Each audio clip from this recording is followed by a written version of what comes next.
In October of 1952, the Recoilless Rifle Platoon of the Anti-Tank Company, 5th Marine Regiment, 1st Marine Division got permission to buy a horse as a pack animal. That's right, we hit 50K, here's Sgt Reckless. The Recoilless Rifle Platoon, Anti-Tank Company, 5th Marine Regiment was fighting in some pretty heavy mountainous terrain in Korea. And with wheeled vehicles not being able to climb the terrain, they had figured out pretty quick they're probably going to need a pack animal. The Recoilless rifle shells weigh around 24 pounds apiece, and they would need an animal that would be able to carry 9 at a time up the mountainous terrain. So in October of 1952, Lieutenant Eric Pedersen would receive permission based on a request that he had made to Lieutenant Eustace P. Smoke for the purchase of a horse to be a pack animal for his platoon. The day after Lieutenant Pedersen received permission, he was off to the Seoul, South Korea racetrack. There they would meet a young stableboy by the name of Kim Huk Moon, though today we know that it was not his real name. And in fact, the horse that they would buy may not have even been his horse to sell. But the stableboy was in a real pickle. He had a younger sister who had stepped on a landmine and was in need of a prosthetic leg, a leg which his family could not afford.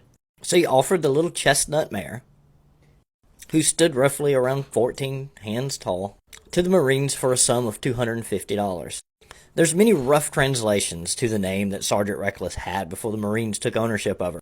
Needless to say, the stableboy had nicknamed her Flame, and it is unknown when Flame was actually born. She was somewhere between 3 and 4 years old when the Marines took ownership of her.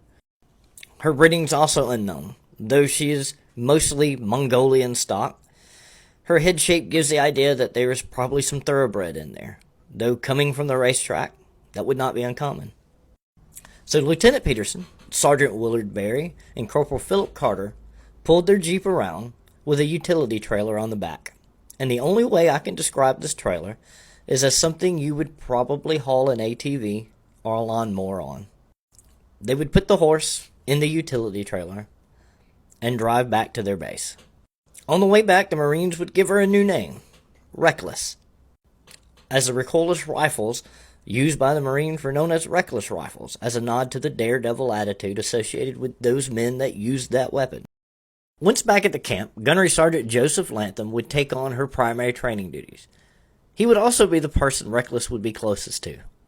Private First Class Monroe Coleman would be her primary caretaker. In addition to Lieutenant Pedersen, Lantham, and Coleman, Lieutenant Bill Riley and Sergeant Elmer Lively were also involved in the training and care of Reckless as well. Pedersen had his wife ship a pack saddle from their home in California so Reckless could better fulfill her primary role as a pack animal. The Recoilless Rifle Platoon had its own medical corpsman, Hospital Corpsman First Class George Doc Mitchell, who would provide the majority of medical care for Reckless. The Marines, especially Lantham, taught Reckless battlefield survival skills, such as how not to become entangled in barbed wire and how to lie down under fire. She learned to run for a bunker upon hearing the cry, "Incoming!" The platoon called this her hoof training, or hoof camp, as a nod to the Marines' boot camp. Reckless would initially be kept in a pasture near their encampment, but Reckless had a gentle disposition, and soon developed such a rapport with the troops that she was just allowed to freely roam around the camp and enter tents at will. Sometimes she would even sleep inside with the troops, even lying next to Gunny Lantham's warm tent stove on cold nights. Outside of her prowess in combat, one of the major things Reckless is known for is her fondness of a variety of foods. The platoon would be completely entertained by her shenanigans when it came to foodstuffs. She would eat things such as scrambled eggs and drink Coca-Cola and beer. Food could not be left unattended around her. She was known to eat bacon, buttered toast, chocolate bars, hard candy, shredded wheat, peanut butter sandwiches, and mashed potatoes. However, Doc Mitchell advised the platoon that she was not to be given no more than 2 bottles of Coca-Cola a day for health reasons. Her tastes were not confined to just foodstuffs. One time, she literally ate her blanket. And on another occasion, she ate $30 worth of poker chips that belonged to Gunnery Sergeant Lantham.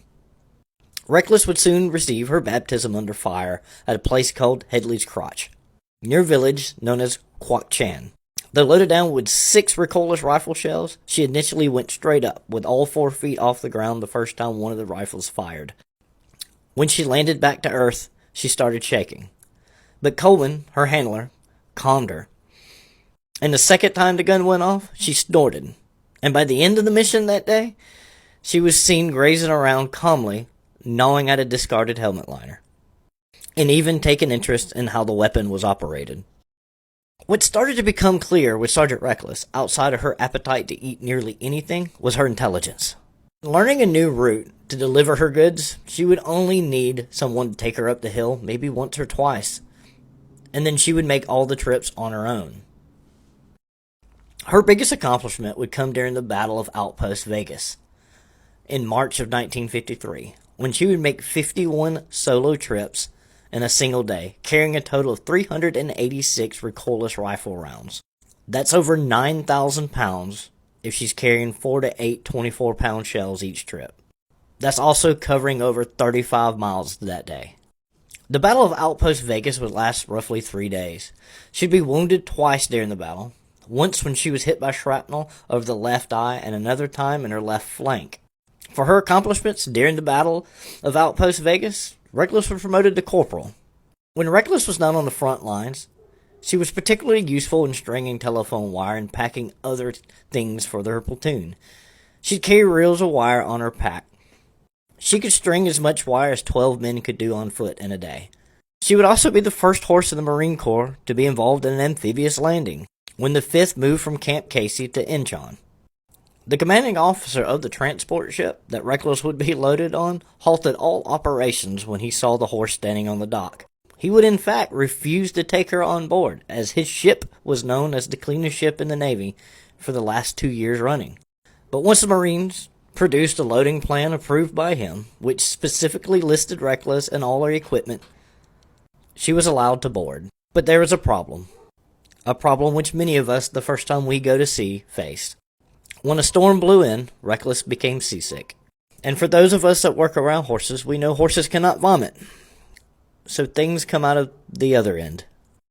And the Navy's cleanest ship for the last 2 years running had its deck awash with what could only be described as green fluids. And due to the storm, they could not turn around and disembark her. But after a while, like most people, Reckless became accustomed to the motion of the ocean. After her adventures of being an amphibious horse, the 1st Marine Division was moved to a rest area. While on respite, a group of Marines would pose with a picture with Reckless, holding a sign challenging native dancer, a thoroughbred, to a race. The race would be called the Paddy Derby, held at Ups and Downs, 1.5 miles, over rice paddy, carrying 192 pounds of ammunition and no rider. The Marines never received a reply from Native Dancer, but Native Dancer did come in second at the Kentucky Derby and win the Preakness and Belmont that year. As the war drew to a close for Reckless, she would be promoted again, this time from corporal to sergeant. She would also be awarded 2 Purple Hearts for her wounds that she had received at the Battle of Vegas. And in April of 1954, months after the war had ended, the Saturday Evening Post had published a story all about Reckless and her feats. This resulted in a campaign to get the Marines to bring her home. An executive of the Pacific Transport Lines was stated to saying that Reckless could ride for free on one of his company's ships from Yokohama, Japan to San Francisco. So Reckless was off to travel again, first in an aircraft to Yokohama, where she would board a ship to San Francisco. But there was one more hurdle for the warhorse, and that was the U.S. Department of Agriculture, who insisted that she go through a full medical check and lab test before she could disembark the ship. But there was a problem. Reckless was due to be at a Marine Corps ball. So the Marines contacted the Department of Agriculture in Washington, D.C. personally. And after a little finagling, it was agreed that once her blood was drawn, she could leave the ship. But if she had any illnesses, she would have to be destroyed and sent back to Japan immediately. You have to realize that these Marines became upset and considered it a challenge to their mare's honor when they found out that one of the diseases that they were looking for was sexually transmitted.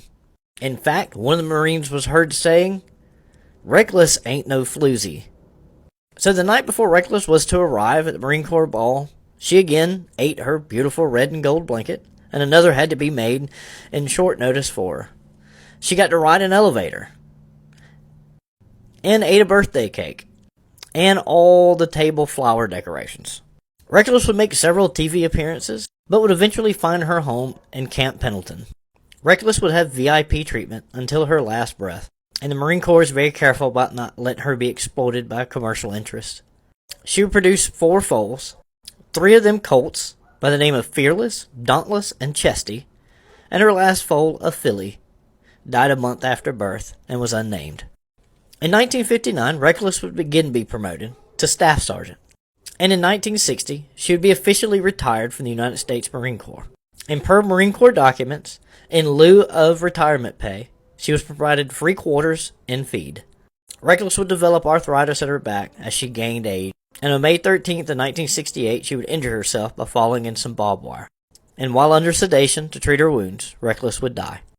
In 1997, Life magazine would list Sgt Reckless as one of the 100 all-time heroes. Reckless has 2 statues, both similar, one at the National Museum of the Marine Corps and one at Camp Pendleton. At the National Museum, there's a lock of her hair in it at the back.